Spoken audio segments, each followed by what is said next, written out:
ঢাকা বিশ্ববিদ্যালয়ে কাঁপানো ছাত্র রাজনীতি করতেন, যিনি আমাদের মাননীয় প্রধানমন্ত্রী শেখ হাসিনার মুক্তির দাবিতে যিনি রাজপথে ছিলেন 2009 সালে 2010 সালে আন্দোলন করেছেন, সংগ্রাম করেছেন, সেই রাজপথের লড়াকু সৈনিক, সেই ছাত্র নেতা মমিন মেহেদী, কলামিস্ট মমিন মেহেদী এই নতুন ধারা বাংলাদেশ এনডিবির জনক, এই নতুন ধারা বাংলাদেশ এনডিবি প্রতিষ্ঠাতা চেয়ারম্যান।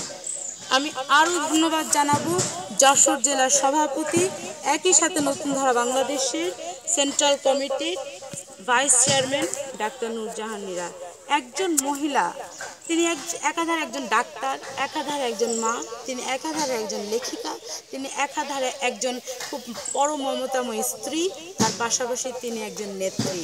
তার বলিষ্ঠ কণ্ঠস্বরে আমরা বিশ্বাস করি এই যশোর জেলা একদিন স্বর্ণে রূপান্তরিত হবে ইনশাল্লাহ। তিনি যেভাবে যশোর জেলার মানুষের জন্য ভাবেন, আজ 4 বছর যাবৎ নীরা যেভাবে আমাদের সাথে বলছেন, সেভাবে এটাই আমরা বিশ্বাস করি যে নীরা আপার বলিষ্ঠ 2 হাতে একদিন এই যশোর জেলা স্বর্ণে রূপান্তর হবে। আমি আরও কৃতজ্ঞ থাকব নতুন ধারা বাংলাদেশের ঝিনাইদহের সম্মানিত সভাপতি এবং একই সাথে সেন্ট্রাল কমিটির যুগ্ম মহাসচিব মনির জামান ভাইয়ের কাছে।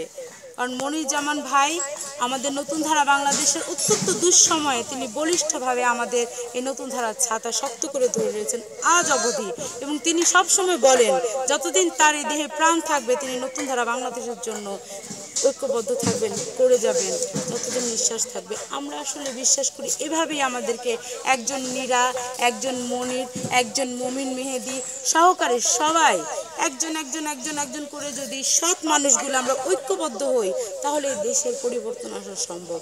আজ ডিজিটাল বাংলাদেশ বলা হয়, কিন্তু এখানে কোনো নেটই নেই।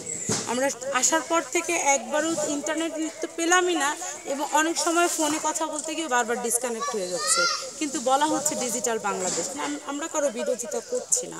নতুন ধারা বাংলাদেশ সাদাকে সাদা এবং কালোকে কালো বলতে শিখেছে, এই লক্ষ্যে আমরা আজ রাজপথে আন্দোলন করছি। আমি একটা সময় ছাত্রলীগে ছিলাম, কোন পোস্ট কোন হলে সেটা বলবো না, কারণ অনেক দুঃখ ভরাক্রান্ত মন নিয়ে এই ছাত্রলীগ পরিত্যাগ করেছি। কারণ চাঁদাবাজি যে দলে থাকবে, যে দলে টেন্ডারবাজি থাকবে, সেই দলে কিছু করা সম্ভব না। রাজনীতি কি কোনো আয়ের উৎস হতে পারে? আপনারাই বলেন, রাজনীতি কখনো আয়ের উৎস হয়? বলেন, রাজনীতি আয়ের উৎস হতে পারে? পারে না। রাজনীতি করে আয় করে কারা? যারা চাঁদাবাজি করবে, আপনার দোকান থেকে চাঁদা তুলবে, আপনার ব্যবসা প্রতিষ্ঠান থেকে চাঁদা তুলবে, আজকে আপনার গলায় ছুরি ধরে চাঁদা তুলবে। রাজনীতি তাদের জন্য আয়ের উৎস, তারা চাঁদাবাজি করে। রাজনীতি তাদের জন্য আয়ের উৎস, যারা টেন্ডারবাজি করে। রাজনীতি তাদের